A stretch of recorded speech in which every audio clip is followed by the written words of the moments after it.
A verdade é que toda essa paixão, e nós cantamos pedindo que Jesus venha nos incendiar, mas a primeira música que cantamos diz assim: não desista de Deus, porque Deus não desistiu de você. Não desista. Mas na verdade, queridos, que quem desiste é porque já tem, então é possível desistir. Mateus 24, 12. Mateus capítulo 24, verso 12. O amor de muitos esfriará.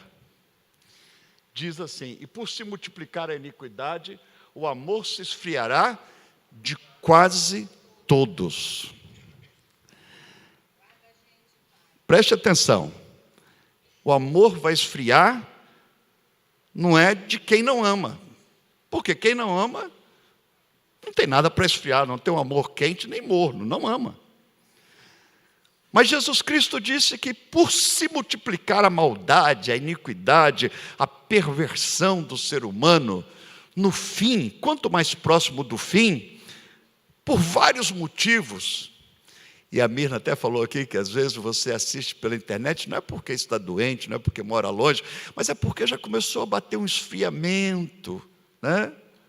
Tranquilo, eu estou falando sorrindo, não estou... Eu quero ajudar você a sair de casa e vir para cá, e se for doença, que você seja curado no nome de Jesus, e se for alguma coisa que está amarrando aí, marido, mulher, alguém te impedindo, visita, seja repreendido em nome de Jesus, e você possa ter esse horário livre para estar junto com os irmãos, mas, na verdade, o amor esfriará de quase todos que desistem de Deus. Desistem. E quando Jesus falou isso, habilidade de se tornar apático. E deixa eu completar com outros tantos textos da Bíblia, a afirmação de que é possível isso acontecer sem eu perceber e você perceber. É possível que nós assumamos uma posição de indiferença. Então, trouxe uma oração que nós precisamos fazer sempre. Incendeia, Senhor, a minha alma, incendeia o meu amor por Ti, incendeia o meu compromisso com os irmãos, que eu possa estar sempre como uma vela acesa e não como uma torcida que fumega. Disse Jesus também que é possível ficar como uma torcida, aquele pavio da lamparina, que vai apagando, que Deus nos livre disso, Agora, o que pode, a iniquidade, por se multiplicar a iniquidade, o amor de muitos esfriará. E deixa eu te falar o seguinte, queridos, a iniquidade, a maldade, o que pode nos afastar de Deus, não são tão somente aqueles pecados que nós denominamos com facilidade, e que nós muitas vezes julgamos assim, de uma forma tão rápida alguém por estar, sem percebermos, pode nos afastar de Deus. E eu quero pensar sobre ela, porque temos que sempre lembrar e fazer uma revisão na nossa vida e realmente buscarmos eliminar esse mal em nós, porque esse mal pode nos desviar, pode fazer com que o amor esfrie. No chamado Asaf, ele estava com mais ou menos 70 anos de idade. Asaf, ele era o líder dos cantores da igreja daquela época, e ele que escreve o Salmo 73, Asaf. Nós vamos ler o comportamento quando ele vai vivendo esse distanciamento de Deus, e 73 vai aparecer aqui na tela. Nós vamos ler a partir do verso 1, diz assim: com efeito, vamos ler juntos? Com efeito, eles que têm o coração limpo. Mas verso 2, veja lá. Ele disse, eu vou falar para vocês da minha vida. Ele, com 70 anos de idade, liderando os músicos do templo, Ele disse: quanto a mim, não pensa que você é forte, que e ainda publicar isso. Mas por que ele publicou? Para nos ensinar que é possível. Asaf, íntimo, quanto a mim, eu vou te falar que eu passei por uma época, dizer o seguinte: eu estava indo, quase não é uma ação instantânea, não é emprego, não é largar a vida e suicidar, não, ele diz: quase me resvalaram os pés. Isso é, e você vai ver no restante do Salmo, ele disse: quase eu disse para Deus,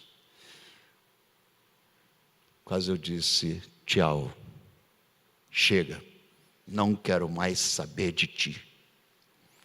Asaf, você, líder dos cantores, um voluntário, um trabalhador, melhor, um levita, não de viver essa indiferença, essa apostasia, essa frieza. O que aconteceu com você, Asaf? O que está te levando a isso?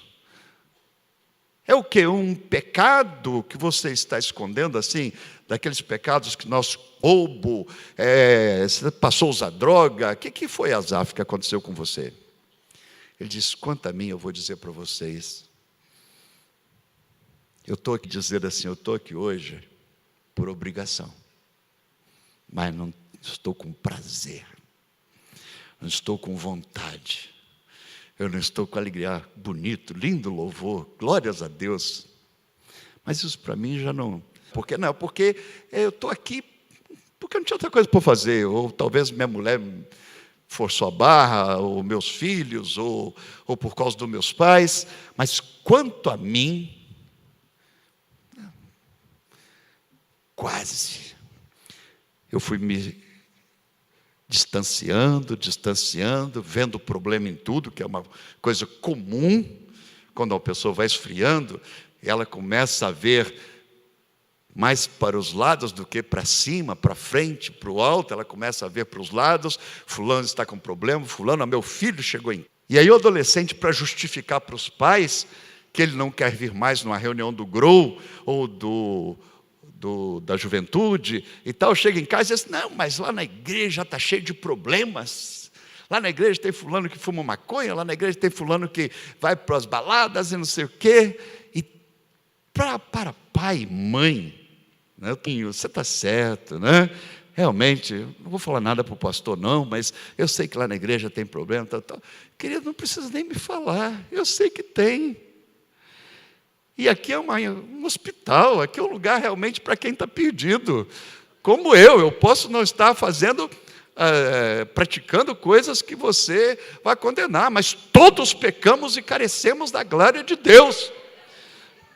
Seu filho não está falando nada mais do que a verdade. Agora, isso não é motivo. O papel dela é estar no meio, para poder ajudar a consertar.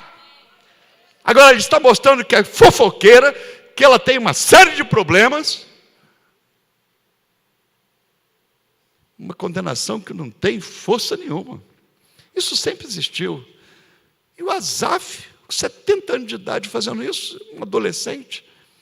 Não, mamãe, a menina chega em casa: mamãe, não vou não. Às vezes a menina está atrás de um garoto. Por favor, adolescente, jovem e tal, não levanta a mão não. Mas aí ela fica ali, correndo atrás, se arrastando atrás de um garoto, e o garoto não dá bola para ela, e de repente o garoto começa a namorar com outra menina, aí a menina que estava apaixonada vai embora, e vai para casa, e diz: mãe, eu não vou mais na igreja não, porque na igreja está cheio de problema. O problema aconteceu com ela, mas ela põe a culpa na igreja para justificar, e agora eu vou ficar em casa, não sei o quê, porque lá fulano, lá ciclano. Dificilmente conta a verdade. Eu levei um pé no traseiro, eu levei um toco, né? Dificilmente fala a verdade, mas põe a culpa no grupo, né? Fez um teste para emprego na empresa de um irmão da igreja, mas o irmão acabou contratando outro que era mais proativo, era mais capacitado. Não, na igreja, não sei o quê, tal. Geralmente é a igreja que leva a culpa. Mas Asaf, é muito lindo isso, porque a pessoa assume. Ele disse: quanto a mim, eu vou dizer para vocês, eu quase joguei água fora da bacia. E eu vou dizer por quê. Verso 3. Verso 3. Pois, vamos ler juntos? Eu invejava os arrogantes. Qual era o problema do Asaf? Qual era o problema do Asaf? Drogas, namorada, problemas de falta de atenção, problema com o líder da igreja, problema com Davi. E a inveja é uma desgraça. Eu tinha inveja dos arrogantes. Vamos imaginar se o Asaf estivesse vivendo nos dias de hoje. O Asaf estaria dizendo o seguinte: olha, eu abro o meu Instagram, eu vejo uma pessoa lá que não tem Deus, dela nua na praia. Está assim de seguidores. É uma... Como é que chama a pessoa? Influência. Olha que eu já postei fotos até do pastor. E nenhum like eu recebi. Ninguém fez um comentário. O Instagram pode colaborar por isso, viu, gente? Tem um bocado de pessoas com dor de cotovelo porque não conseguiu ter 3 milhões, 5 milhões de seguidores. E isso ajuda. Que aparece na hora que quer, ou não aparece, ou desaparece. Asaf disse: eu estava com uma inveja, mas eu estava com inveja dos ímpios, daqueles que não têm nada com Deus. Eu passei a invejar, eu comecei a olhar o Instagram deles, eu ficava assim: puxa vida, isso é vida, hein? Olha só, está viajando de novo. Está viajando de novo. A pessoa estava dentro de uma agência de turismo fazendo faxina. A pessoa estava varrendo, aí ela tira uma foto minha, apareceu a Torre Eiffel atrás, ela disse: está vendo aí? Fulano está viajando, e eu estou aqui. Primeiro enterro que houve na história da humanidade. Primeira reunião da igreja. Os dois saíram de onde estavam e foram reunir no mesmo lugar. Aí a inveja ocupou o coração de Caim. Inveja. Por que fulano chegou com carro tal, e eu cheguei de bicicleta, eu cheguei a pé? Por que eu vim de Kombi? A Kombi foi me buscar, não aguento mais. Por que eu não moro de frente para o mar? Por que eu moro lá na rua tal? Por que eu estou doente? E olha fulano como está. Continua no verso 3. Eu tinha inveja da prosperidade, do crescimento. Eu estou olhando assim a aparência. Eu estou olhando o virtual. Eu não estou conversando com a pessoa e sabendo se de fato ela vive aquela fotografia, aquele post, aquela selfie. Eu não entrei naquela selfie dela por trás de todo o contexto. Eu estou vendo a selfie. E tem Photoshop, tem um monte de programa que pode fazer uma selfie se transformar numa... Quem diria, essa pessoa, olha como que não tem uma espinha no rosto, não tem uma ruga. Não tem uma ruga. Não fez make-up. Olha só, natural. Natural coisa nenhuma. Chega mais perto para ver. O hálito do coração para fora. Né? Conversa com ela. Mas olha que casa, ela está postando aqui numa piscina. Querida, aquela piscina é de clube, não é da casa dela não. Olha que piscina que ela fez na casa dela. Deve ter uns 5 metros, uma piscina semiolímpica. Inveja. Olha as roupas que ela está usando. Querida, ela tirou foto no provador da loja. Ela entrou no provador da loja e pediu a coleguinha, a mamãe, para ficar tirando foto das roupas que ela experimentava. Depois ela saiu da loja sem comprar nada. Comprando aqui, e olha, esse pessoal que está aqui no shopping, a maioria não teme a Deus, e eu temo a Deus. Eu temo a Deus. Eu ia levar para o porteiro. Mal sabe o garçom que era para mim mesmo comer amanhã. Porque tem esse negócio de dizer assim: eu vou levar para o porteiro, né? Ou vou levar para o cachorro. Nem porteiro tem, né? Mas eu tinha inveja. E a inveja me matou. Continua no... Ele está dizendo: não há preocupação. Olha como que ele está olhando uma selfie, hein? Ele está olhando para uma pessoa, alguém viver sem preocupação. É claro que tem a preocupação excessiva e tem a necessária. Mas nós somos muitas vezes tomados pelas duas, pela preocupação necessária do compromisso e pela preocupação excessiva do que ainda não é compromisso. Mas ele diz, para eles não tem preocupação. Eu estou vendo toda selfie que ela posta é sorrindo. Toda selfie que o cara posta, ele está bem. Aquela risada assim. O corpo é sadio. Não tem bronquite, não tem dor na coluna, não tem dor de cabeça, não tem nada, está bem demais. O seu corpo é sadio e nédio. Verso 4, diz assim, verso 5, não partilham das canseiras dos mortais, não precisa trabalhar, nem são afligidos como os outros homens. Quando cai a chuva, não cai na casa deles, só cai na nossa casa. Quando o sol esquenta na nossa casa. Eles não participam desse mundo, eles estão no mundo, mas eu fico com a inveja porque eles não enfrentam os problemas que eu enfrento. Nunca um carro passa perto deles e joga água neles, da poça de lama, nada. Se eu coloco uma roupa nova que eu demorei 1 ano para comprar, de repente passa um carro e joga lama na roupa. E com eles não acontece. Eles não passam das preocupações dos mortais. Verso de número 6 diz assim, daí a soberba que os cinge como um colar. Você olha para eles, são todos metidos. Eles têm assim um jeito de orgulho, uma soberba. A soberba, daí a soberba os cinge como um colar e a violência os envolve como um manto. Motejam e falam maliciosamente da opressão, falam com altivez.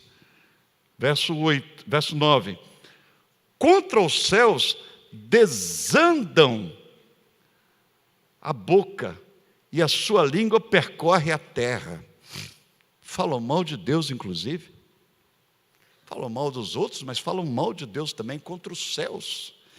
Eu ouço cantando, eu ouço eles conversando, eles estão rindo de Deus, estão nem aí para Deus, estão nem aí. Falam mal das pessoas, são fofoqueiras, intrigantes. É ele que está dos outros. Então, minha prioridade era Deus. De repente, eu comecei a olhar para a vida dos outros. Aí bateu uma inveja, doentia. E eu comecei a me deslude. Ir para o coral, escola bíblica dominical, para quê? Eu vou levantar cedo, vou vir na oração segunda-feira, eu já fui domingo na igreja. Vou voltar na igreja mais uma vez por semana? Não. Eu vou arrumar uma desculpa.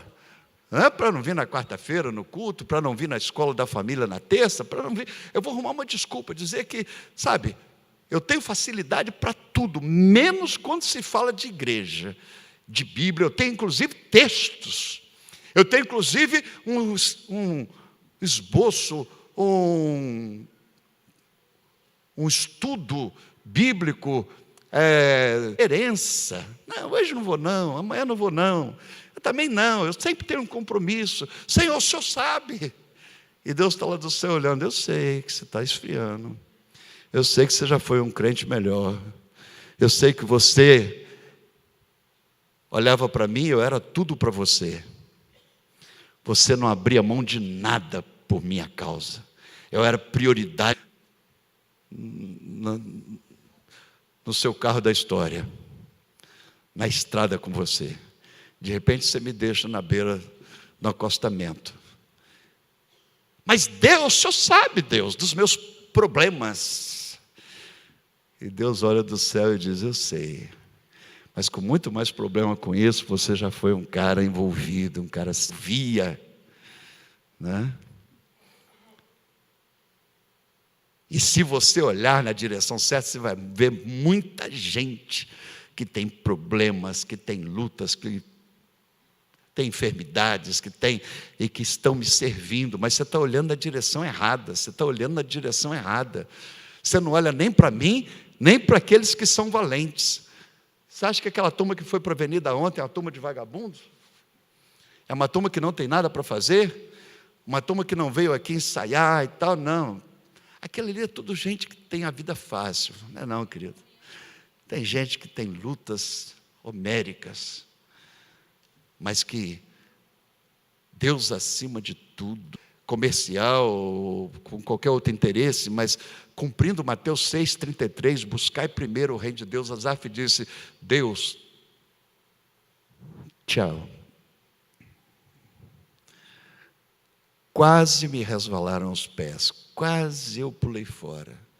Por quê?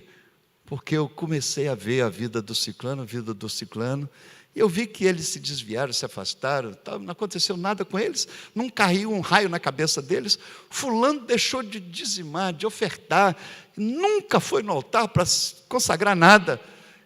E olha só como é que ele anda, olha a roupa, grife, e nunca pega gripe. Nunca vi espirrando nem nada. Olha o bebê que a pessoa ganhou. Olha o bebê, fulano fala para mim que nem queria ter filhos, está com 6. E eu que quero ter, não tem nenhum. E olha que estou fazendo o serviço direito.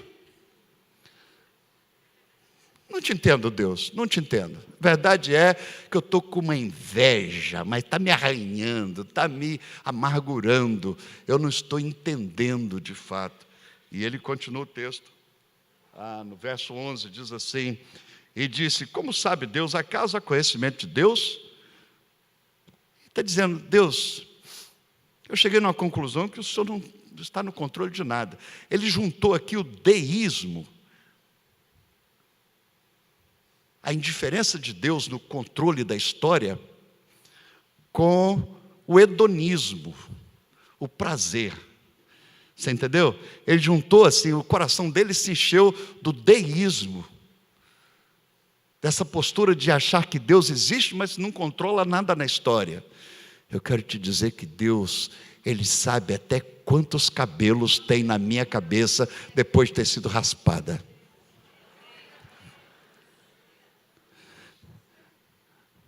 Deus sabe quantos filhos. Se não cai uma folha seca de uma árvore sem autorização de Deus, não há base para esse deísmo. E ele dizer aqui, acaso sabe Deus, mas o coração dele tornou tão seco, tão Saara, tão deserto, que ele diz, acaso sabe Deus? Deus não sabe de nada. Deus não está no controle de nada. Se ele soubesse da doença que eu estou passando, se ele soubesse da falta de dinheiro, se ele soubesse das lutas que eu tenho, ele já teria matado esse marido, já teria matado essa mulher, mas está vivo ainda. É porque Deus não sabe de nada, porque eu estou sofrendo. Versículo 11, e diz, como sabe Deus? Acaso há conhecimento do Altíssimo? O cara que canta. Não há nada melhor que o meu Deus. Não há nada. Agora ele já está dizendo assim, há alguma coisa. Tem outro jeito. Tem outro estilo de vida. Diz assim, eis que são estes os ímpios, e sempre tranquilos, aumentam suas riquezas, sempre estão numa boa, nunca eles têm problemas. Com efeito. Inútil, foi inútil esse negócio de ficar lá me esforçando e me envolvendo. 70 anos de caminhada no meio do povo de Deus foi inútil. Eu não curti a vida. Eu não aproveitei. Inútil foi eu ter me mantido puro. A água fria que nós damos ao menor dos irmãos, Jesus garantiu recompensa, Ele nunca ficou devendo nada para ninguém. Como é que eu vou dizer que foi inútil servir a Deus? No meio da inveja, e trazendo para o nosso contexto, trazendo para a nossa realidade. Eu não quero ser simplista, mas isso pode hoje, nos dias de hoje, ser provocado por uma selfie, por pelo uso do Instagram. Às vezes você nem está seguindo a pessoa, mas de repente aparece ela lá. Bem, você chorando pela madrugada, você fala, vou dar uma olhada no meu Instagram. Você está chorando, você tá sofrendo, aí você vai dar uma olhada no Instagram, teus posts, todo mundo feliz, todo mundo alegre, tal, festas. Você diz, puxa vida, aí, e eu aqui, de madrugada, cheio de dor, cheio de enxaqueca, criança chorando, o cônjuge não levanta para ajudar. Ele disse, foi inutilmente, eu guardei a pureza, eu me mantive puro, e cada manhã sou castigado. Olha o hiperbolismo. A pessoa aumenta o sofrimento, né? Cada manhã Deus me castiga. É verdade isso? Só o fato de ter acordado e levantado é sinal do amor de Deus. Mas ele começa a olhar para os outros e olhar para si mesmo com essa autocompaixão, com essa comiseração. Ele diz, quanto a mim, eu sou afligido a cada manhã, você não sabe o que eu passo. Todo dia de manhã já é um problema. Eu já levanto e tem um monte de coisas. Eu sou castigado. Olha o nome que ele dá para provação, olha o nome que ele dá para aflição. Esse cara está com coisa, parece pior do que inveja, ele está carregando uma culpa. Se eu pensar em falar tais palavras, já aí teria traído a geração dos filhos. Se eu falasse isso para o povo, no momento que eu estava sentindo, o que o pessoal ia pensar de mim? Ele diz aqui, eu estou escrevendo isso agora, estava em crise para as pessoas, a maioria tinha saído da igreja, a maioria tinha se desviado. Ele diz aqui, os filhos de Deus teriam abandonado. Se eu pensar em falar tais palavras, Deus, aonde estás que não me respondes? Deus, cadê você? Que Deus é esse? E eu fui esfriando. E aí? Vamos para a reunião de oração? Vamos fazer isso? Não. Eu estou muito ocupado, eu estou com isso, estou com aquilo, tal. Quase, eu fiquei na tábua da beirada. Eu estava mais para a rua do que para dentro. Aí no verso 17, ele confessa, isso durou um tempo, até, quer dizer, uma quantidade de tempo. Isso foi me corroendo por dentro, essa amargura com Deus. Porque, queridos, quando nós brigamos com os irmãos, quando há alguma confusão relacional, isso nos afeta tremendamente, mais do que talvez a pessoa com quem brigamos. Agora deixar de ser é muito diferente de quem nunca foi. Quem nunca foi não sabe o que está perdendo. Porque Deus é amor, Deus é esperança, Deus é paz. Caminhar com Deus há realmente uma completude do ser. Caminhar com Deus vale a pena, se entregar a Jesus, seguir a Jesus, ser dele, priorizá-lo, é essencial para a vida. Ele disse, eu vim para que tenham vida. E mesmo no mundo tendo aflições, mas vocês vão ter vida abundante. Mesmo no mundo tendo problemas, mas vocês vão conseguir chegar lá.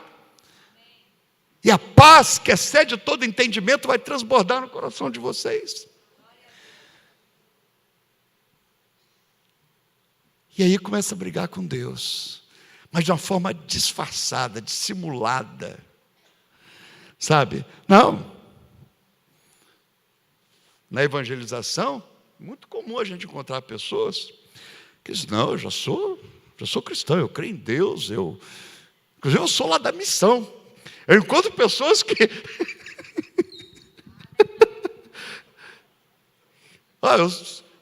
pastor, estou lá, hein? Eu digo, quando?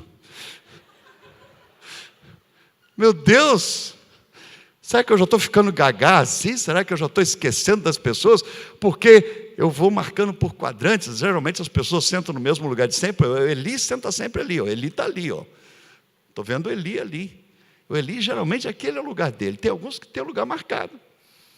Então, a pessoa diz, não, pastor, estou lá na missão, estou lá, estou junto. Está junto de quê? Ele diz, foi aquela amargura até que eu entrei no santuário. Até que eu entrei no santuário. Até que eu entrei na presença de Deus de verdade. Até que eu fui falar com Deus da minha amargura.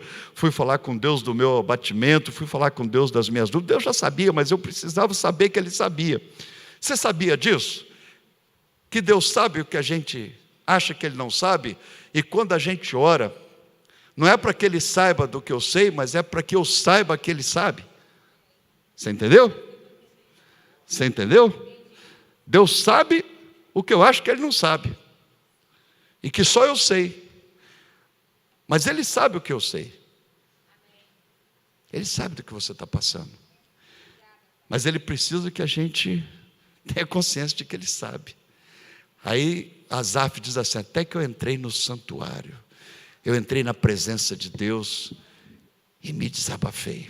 Contei isso tudo para Deus. Até que eu entrei na presença de Deus e abri meu coração. Até, não somente demonstra um tempo, mas demonstra um fim.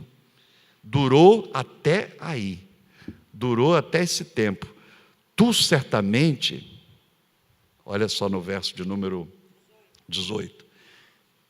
Ele diz, quando eu entrei na presença de Deus, eu vi que essas pessoas que eu achava que eram as melhores, as que ganhavam mais, que tinham de tudo com facilidade, eu vi que o que elas têm é passageiro, é efêmero, é banal. O que se compra com dinheiro, perece. Aquela fotografia no Instagram, amanhã, ela já nem está mais nos códigos do sistema para ser encaminhada para ninguém. Aquela fotografia passou. Aquela selfie passou. Já não existe mais. E você está chorando por uma coisa que a pessoa nem se lembra.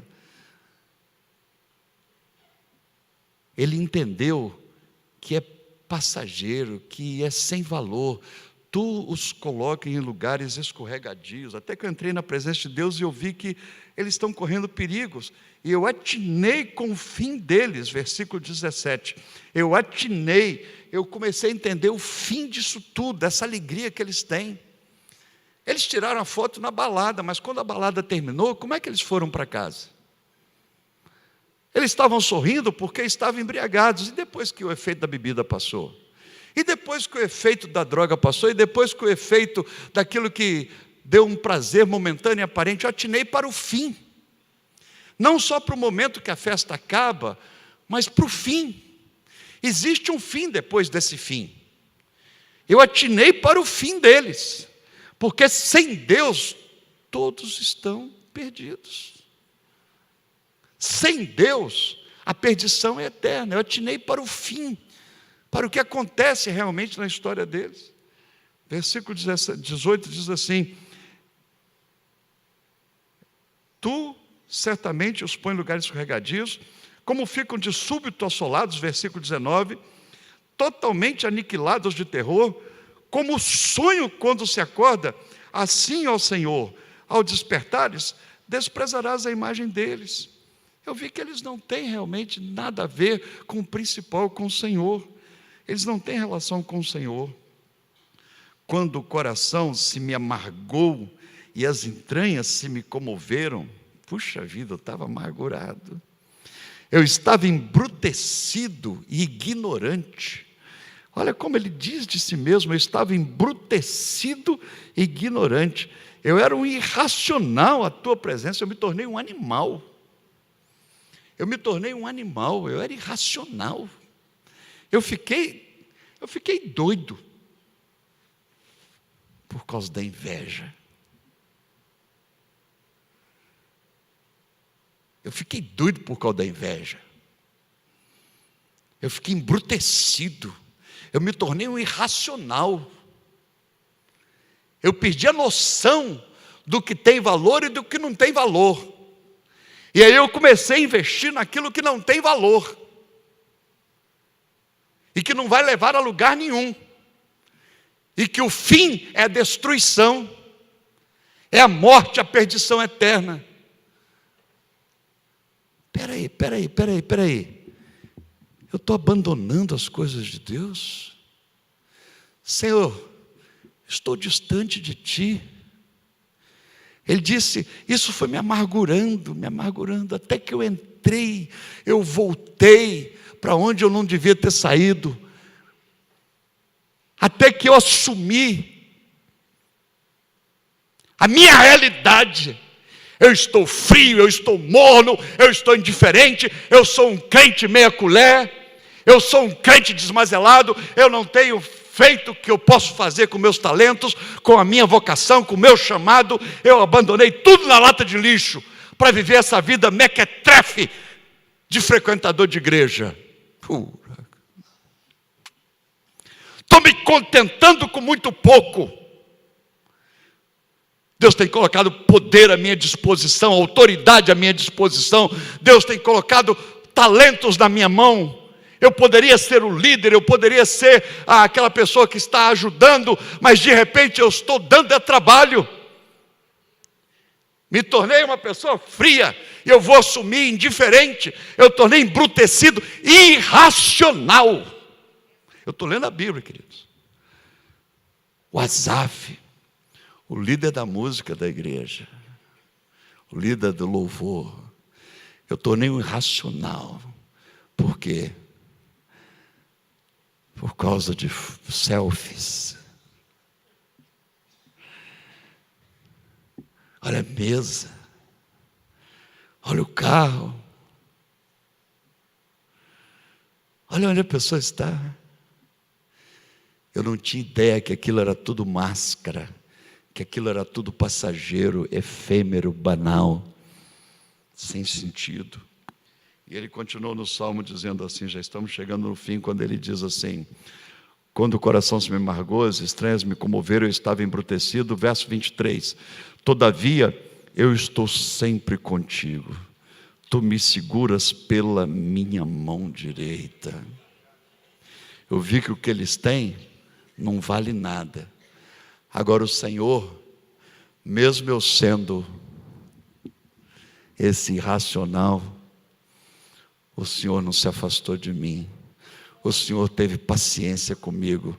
O Senhor me segurou pela mão, porque eu quase pulei no abismo do nada. Quase eu afundei no lamaçal da indiferença. E me achando cheio de motivos para ser esse crente mequetrefe. Eu tinha muitas razões. Mas quando eu entrei na presença de Deus, eu vi que isso que eu estava buscando não ia me levar a lugar nenhum, a não ser a comer, trabalhar e passar o tempo. Mas uma vida sem sentido, porque sem Deus a vida não tem razão. A vida não tem porquê. A vida só ganha de fato essa plenitude quando Deus, de uma forma intensa, é abraçado por nós.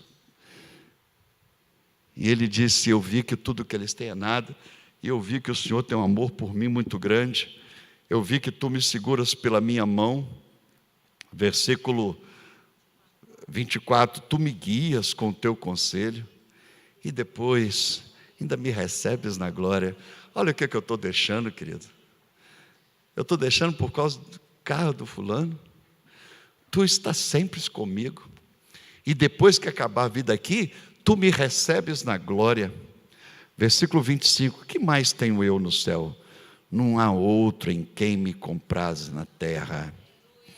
Ainda que a minha carne e o meu coração desfaleçam, Deus é a fortaleza do meu coração. A ainda que o meu corpo se decomponha, ainda que toda a estrutura vá para o brejo, ainda que nada funcione como eu quero, ainda que a minha carne desfaleça, Deus é a fortaleza do meu coração e a minha herança para sempre. Agora, os que se afastam de ti, eis que pereces. Ei, eu percebi que eu estava brincando com fogo. Porque os que se afastam de ti, perecem. Tu destrói todos os que são infiéis para contigo. Que risco eu estava correndo? Os que se afastam de ti, eis que perecem. Pastor, mas não afastei de Deus, não. Eu só não estou indo à igreja. Você sabe quantas vezes eu já ouvi essa conversa para boi dormir? Você sabe quantas vezes eu já ouvi essa conversa para boi dormir? A pessoa diz assim, você vai procurar, diz, fulano, não é isso que você está vendo. Temos problemas sim, temos luta, choramos, enfrentamos o luto, enfrentamos adversidades, adversários, enfrentamos o capeta.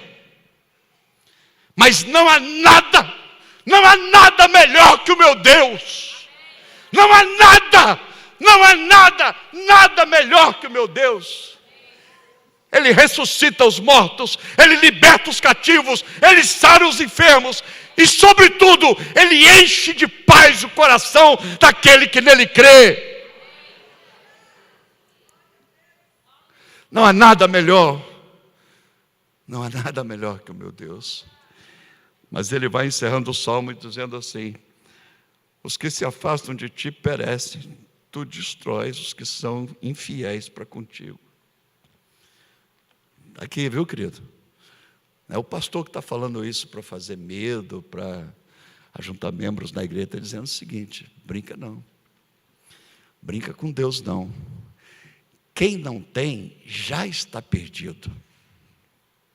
Agora, quem tem, joga fora. Aí, querido, hein? Você sabe que a Bíblia afirma em vários textos que a perdição acontece pelo afastamento de Deus. Mas vários textos dizem que o juízo é mais forte. Porque uma pessoa que já teve e deixou de ter, você pensou no inferno, quando ela olhar,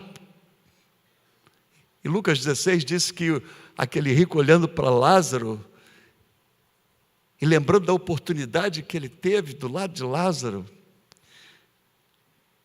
porque na eternidade nós teremos plena consciência. Na eternidade nós teremos a mente funcionando. E lembrar das oportunidades que teve e jogou fora. Dos convites, dos apelos que teve e jogou fora. E ele disse: os que se afastam de ti, eis que perecem. Quanto a mim, vamos ler o último versículo juntos? Quanto a mim, bom é estar junto a Deus. No Senhor Deus ponho o meu refúgio, para proclamar todos os teus feitos. E ele encerra o salmo dizendo: verdade, querido, quanto a mim, eu tomei uma decisão. Não saio não, não desisto não. Pode não me dar parabéns no meu aniversário, pode não me reconhecer. Fulano chegou ontem, já está lá na frente cantando, e eu estou aqui na igreja não sei quantos anos, nunca me deram uma chance. Uma chancezinha. Eu estava lá, eu ia nos cultos, eu ia na segunda-feira, ia na quarta. Nunca o pastor Lutero me deu uma chance para tocar. Mas você toca o quê? Eu quando era pequeno eu tocava berimbau, não sei o que e tal. Nunca me deram uma chance lá na igreja. Olha que eu fiz aniversário, não teve um irmão. Eu fiquei um mês sem ir. Ninguém me procurou. Aí vem toda a culpa dessa inveja amargurada para cima da igreja. Olha lá o pastor nunca citou meu nome, falou do Eli, falou do Eli mais uma vez. Falou 4 vezes no culto o nome do Eli. Vou falar, Eli, está ali. Capaz dele nem saber meu nome. E querido, se você nunca se apresentou a mim, nunca falou seu nome, eu não sou adivinho, eu não vou saber mesmo.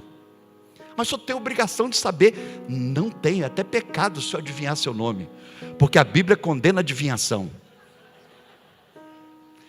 Eu, às vezes chuto. Eu digo assim, Marcelo. Não, pastor, chamo Rodrigo. Ah, poxa, eu confundi.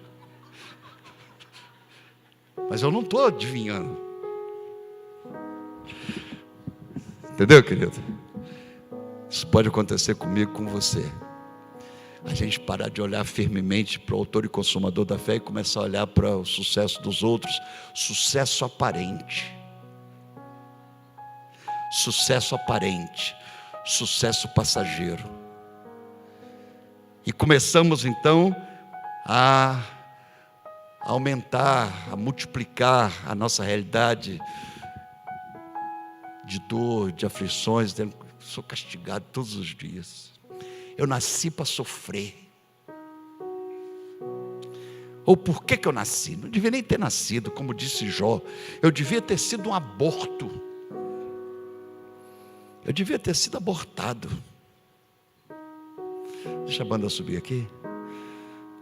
Não sei como é que você está vivendo em relação a Deus, mas eu estou falando de gente que já o conhecia, mas que se tornou simplesmente, meramente, um assistente indiferente, que enquanto eu estou falando aqui, ficar enviando WhatsApp, ou conversando com alguém, ou saindo, andando e tal, é indiferença. Não há fome pela palavra, não há fome pela oração, não há sede de Deus. Não há nada melhor que o meu Deus. A primeira música, como é que começa a primeira música que vocês cantaram? A primeira música diz: Deus pode, Deus pode, Ele pode. Um novo começo. Asaf disse, isso durou, essa amargura no meu coração durou até que eu vi quantos privilégios eu tenho.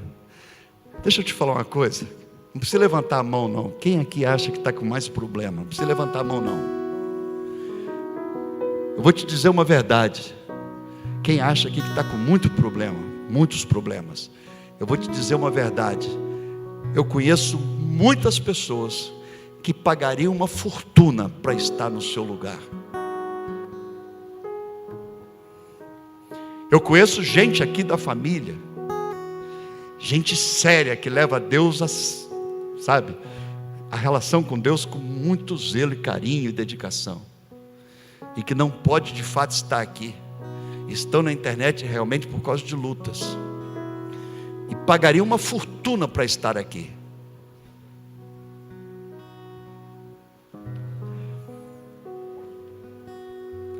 Mas eu começo a olhar para mim mesmo, começo a olhar para os outros, começo a desdenhar as bênçãos que eu recebo, começo a valorizar demais a bênção dos outros, essa inveja doentia. Vamos ficar de pé, igreja? Vamos cantar essa canção?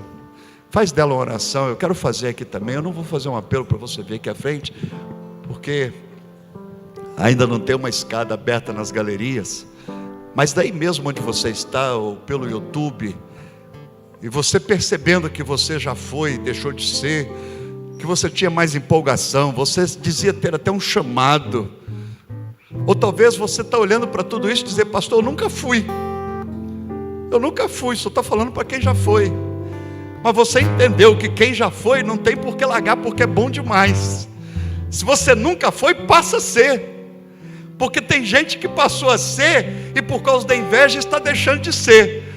Mas você que nunca foi, não sabe quanto é bom, por isso que não vale a pena deixar de ser. Então diga, Deus, eu te recebo como meu Senhor e Salvador, Jesus Cristo vem morar no meu coração, eu quero que o Senhor incendeie a minha vida, eu quero ter paixão, eu não quero ser tão somente, simplesmente alguém que assiste, que dá nota para o culto, eu quero ser alguém que ama, que anseia, que deseja estar um dia nos teus átrios, vale mais do que 1000. Uma coisa peço ao Senhor, disse o salmista no Salmo 27. Uma coisa só me interessa na vida, e a buscarei: que eu possa morar na presença de Deus todos os dias da minha vida. Uma coisa só eu quero: Deus, eu quero o Senhor. Vamos fazer, vamos afirmar isso juntos? Deus pode restaurar o que perdido está. É só você crer, suas promessas confiar. Não desista de Deus, Ele não desistiu de ti. Deus pode.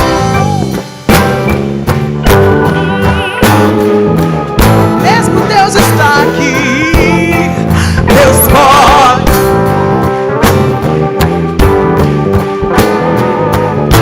Ele pode restaurar. Ele pode. Deus pode restaurar. Ele pode. A comunhão com Ele. Na minha vida, na vida dos meus irmãos.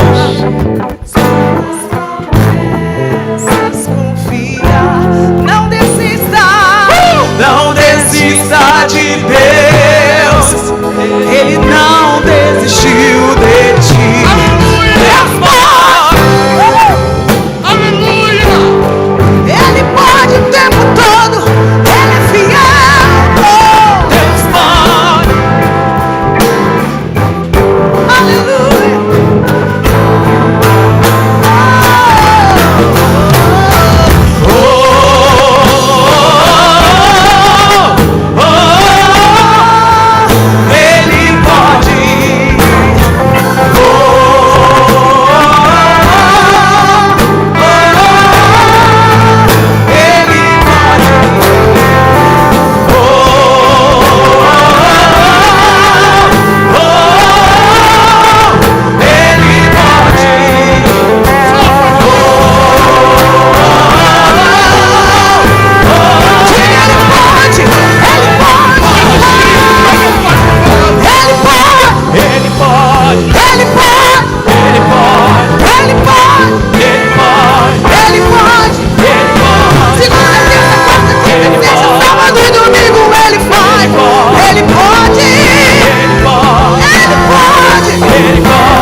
Não desista de Deus.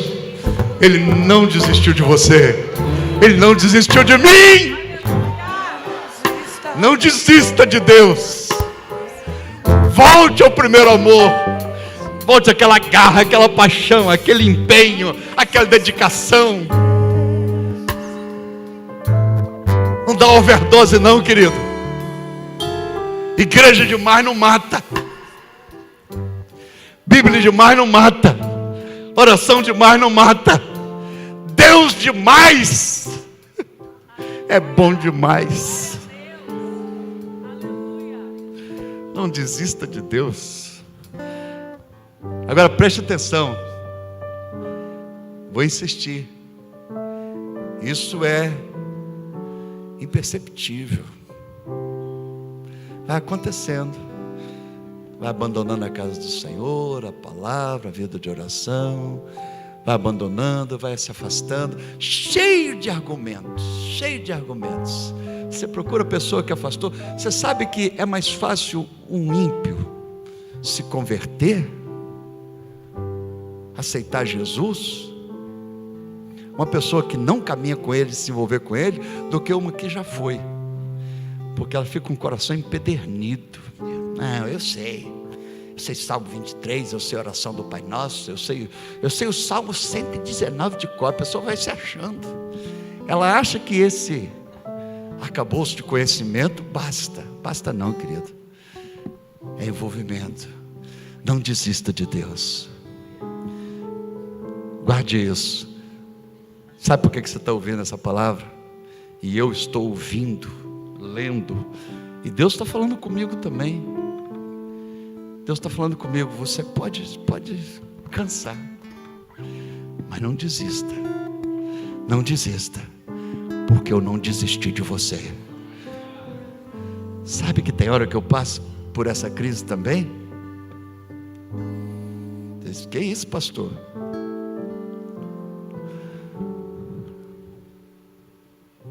Mas é possível também eu viver momentos assim. Dizer, Deus, isso é brincadeira. Isso é brincadeira. Aí vem Deus e diz o seguinte: eu não desisti de você. Eu vou continuar segurando na sua mão direita. Eu sou sua fortaleza, o seu escudo. A não ser que você rompa mesmo, mas eu não desisto de você. Não desista de Deus.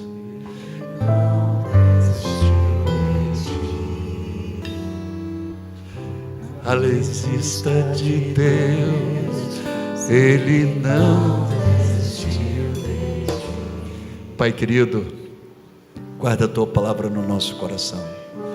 O Senhor sabe que todos nós estamos sujeitos ao mesmo problema que Asaf enfrentou. Tem horas, tem dias que quase os nossos pés resvalam, quase a gente diz adeus para o Senhor. Nós estamos aqui para pedir perdão pelos momentos de frieza ou de mornidão, pelos problemas de afastamento, distanciamento, de indiferença. Nós estamos aqui para pedir perdão pela inveja doentia, que nos faz cobiçar os manjares dos outros, quando o Senhor é o pão da vida. Perdoa-nos, ó Pai, e incendeia-nos. Incendeia o nosso relacionamento com o Senhor.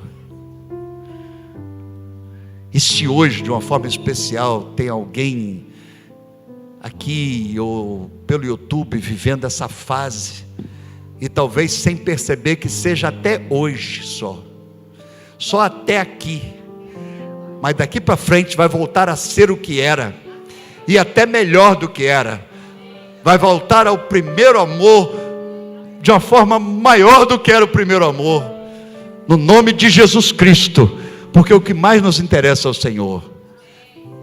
E que assim o Senhor nos acompanhe e nos guarde, com essa paixão no coração, com esse ardor, com esse desejo.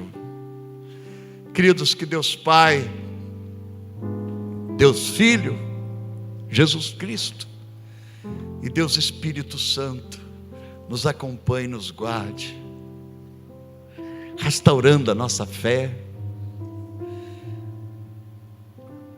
nosso amor por Ele, e que seja assim agora e para sempre.